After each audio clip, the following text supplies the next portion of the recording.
வணக்கம் friends, welcome to தியாஸ் world. இன்னைக்கு நம்ம பார்க்க போற ரெசிபி இட்லி மிளகாய் பொடி அல்லது இட்லி பொடி. இந்த இட்லி பொடி இட்லி தோசை எல்லாத்துக்கும் கூட வச்சு சாப்பிடலாங்க. ரொம்ப சூப்பரா இருக்கும். சாதத்து கூட கூட எண்ணெய் ஊத்தி சாப்பிட்டா ரொம்ப சூப்பரா இருக்குங்க. இந்த ரெசிபி எப்படி பண்ணலான்னு பார்க்கலாம் வாங்க. நீங்க வரப்போற மெஷர்மெண்ட்ஸ் எல்லாத்துலயும் ஏதோ ஒரு கப் அல்ல டம்ளர் அளவுக்கு எடுத்துக்கோங்க. ஸோ அதே கப்பை டம்ளர் வச்சு அடுத்தடுத்த அளவுகளை அளந்து எடுத்துக்கோங்க. இன்னைக்கு நம்ம காமிக்க போறது ஒரு மெத்தட் ஆஃப் இட்லி பொடி தாங்க. இன்னைக்கு நம்ம எப்படிங்கிறத பார்க்க போறோம். இங்க நான் எடுத்திருக்க மெஷர்மெண்ட்ஸ் எல்லாமே எங்களுக்கு ஒரு மாசத்துக்கு தேவையான அளவுக்கு தாங்க நான் எடுத்திருக்கேன். உங்களுக்கு மெஷர்மெண்ட் வேணுனாலும் நீங்க கம்மியா போட்டு நீங்க அரைச்சிக்கலாம். இட்லி பொடிக்கு தேவையான இன்கிரீடியன்ஸ் பார்த்துடலாங்க.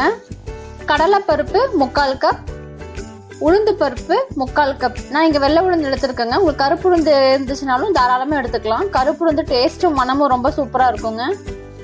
கொள்ளு 3/4 கப், வறுகடலை 3/4 கப், புழுங்கல் அரிசி 1/2 கப், வரமிளகாய் 13 அல்லது 15. உங்க காரத்துக்கு தகுந்த மாதிரி நீங்க கூடவோ இல்லை குறைச்சோ எடுத்துக்கலாங்க. இங்க நான் எடுத்திருக்கிறது சிறுமிளகாங்க. அதான் ரொம்ப காரமா இருக்கிறதுனால தான் கம்மியான குவான்டிட்டி எடுத்திருக்கேன். எள்ளு 2 டேபிள் ஸ்பூன் எடுத்திருக்கோம். நீங்க வெள்ளை எள்ளுனாலும் ஆட் பண்ணிக்கலாம், இல்ல கருப்பு இருந்தாலும் தாராளமா ஆட் பண்ணிக்கலாம். குருமிளகு 1 டேபிள் ஸ்பூன் எடுத்திருக்கோம். கூடவே பெருங்காயம் எடுத்திருக்கோம். கட்டி பெருங்காயம் எடுத்திருக்கோங்க. தூள் பெருங்காயம் இதில் ஆட் பண்ண வேண்டாங்க. கட்டி பெருங்காயம் போட்டால் நல்லா மணமா இருக்கும். அதுக்காக நான் கட்டி பெருங்காயம் கொஞ்சமா எடுத்திருக்கேன். தேவையான அளவு உப்பு, கருவேப்பிலை 1 கைப்பிடி அளவுக்கு எடுத்திருக்கோங்க. நம்ம எக்ஸ்ட்ரா வேணாலும் இன்னும் கொஞ்சம் ஆட் பண்ணிக்கலாம். ரொம்பவே நல்லது உடம்புக்கு. இந்த வகையில நம்ம குழந்தைங்க எல்லாருமே சாப்பிடாதவங்க கூட சாப்பிட்டுக்கலாம். இங்க சோளம் 1 1/2 கப் எடுத்திருக்கோங்க. சோளம், கம்பு இந்த மாதிரி தானியங்கள் கூட இந்த பொடியில ஆட் பண்ணிட்டோம்னா அது ஆடட் பெனிஃபிட்ஸ் தான். ஸோ இங்க நான் சோளம் 1/2 கப் எடுத்திருக்கேங்க.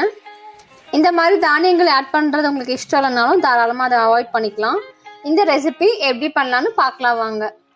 இந்த மாதிரி ஒரு கடாய் ஒரு பேன் எடுத்துக்கலாங்க. இதுல ஒவ்வொரு இன்கிரீடியன்ட்டும் தனித்தனியா போட்டு நம்ம ட்ரை ரோஸ்ட் பண்ணி எடுக்க போறோம்.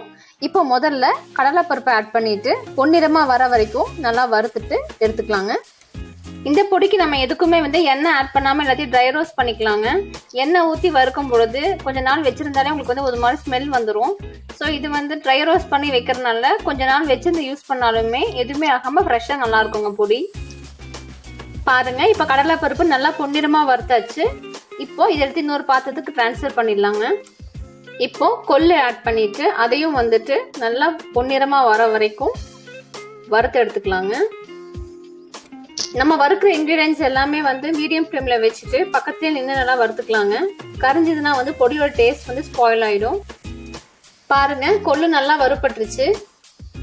இப்போ இதை இன்னொரு பாத்திரத்துக்கு டிரான்ஸ்ஃபர் பண்ணிடலாம். கொள்ளு வறுப்பட்டதுமே நல்ல ஒரு மனம் வருங்க. அதுக்கப்புறமா இதை டிரான்ஸ்ஃபர் பண்ணிடலாம்.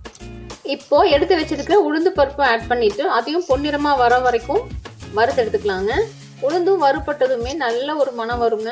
இதோட ஹைலைட், இந்த பொடியோட ஹைலைட் இந்த உளுந்து தாங்க. உளுந்து பொன்னிறமா வறுப்பட்டதும் இதே எடுத்து அந்த பாத்திரத்துல டிரான்ஸ்ஃபர் பண்ணிக்கலாங்க.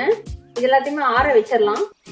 இப்போ எடுத்திருக்க வறுகடலையும் ஆட் பண்ணிட்டு வறுத்து எடுத்துக்கலாங்க.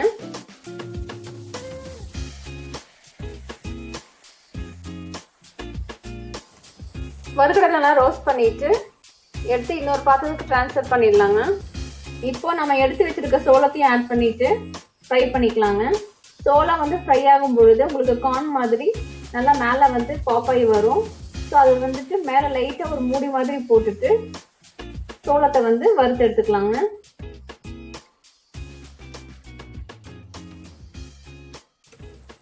சோளம் பொரியும் பொழுது இந்த மாதிரி லைட்டாக அப்பப்போ மிக்ஸ் மட்டும் பண்ணிட்டு அப்படியே சிம்ல வச்சு பொரிச்சு எடுத்துக்கலாங்க. இப்ப பாருங்க, சோளம் நல்லா பொரிஞ்சு வந்துருச்சு. இதை இன்னொரு பவுலுக்கு டிரான்ஸ்ஃபர் பண்ணிடலாம். இப்போ எடுத்து வச்சிருக்க புழுங்கல் அரிசியை ஆட் பண்ணிட்டு ட்ரை ரோஸ்ட் பண்ணி எடுத்துக்கலாங்க.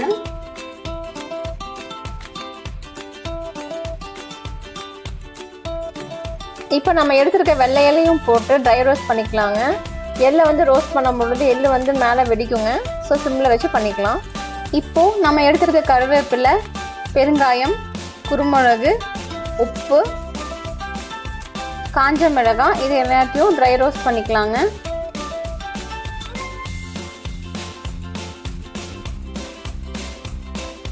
நீங்கள் விருப்பப்பட்டீங்கன்னா கூடவே 4 இல்ல 5 பல் பூண்டு ஆட் பண்ணிவிட்டு ட்ரை ரோஸ்ட் பண்ணிக்கலாங்க. கருவேப்பிலை இது எல்லாமே நல்லா ட்ரை ரோஸ்ட் ஆகும்போது வரமிளகாய் இது எல்லாமே நல்லா சடசடன்னு சத்த வர அளவுக்கு ஆயிடுங்க. நம்ம ட்ரை ரோஸ்ட் பண்ண இன்க்ரீடியன்ஸ் எல்லாத்தையும் நல்லா ஆற வச்சிடலாங்க. ஆறுனதுக்கு அப்புறமா மிக்ஸி ஜாரில் போட்டு பவுட்ரு பண்ணிக்கலாம். ஆறுறதுக்கு முன்னாடியே மிக்ஸி ஜாரில் போட்டால் நல்லா பவுட்ரு ஆகாதுங்க. உங்களுக்கு நைஸாக வேணும்னாலும் ஸ்மூத்தான ஒரு பவுட்ரை அரைச்சிக்கலாம்.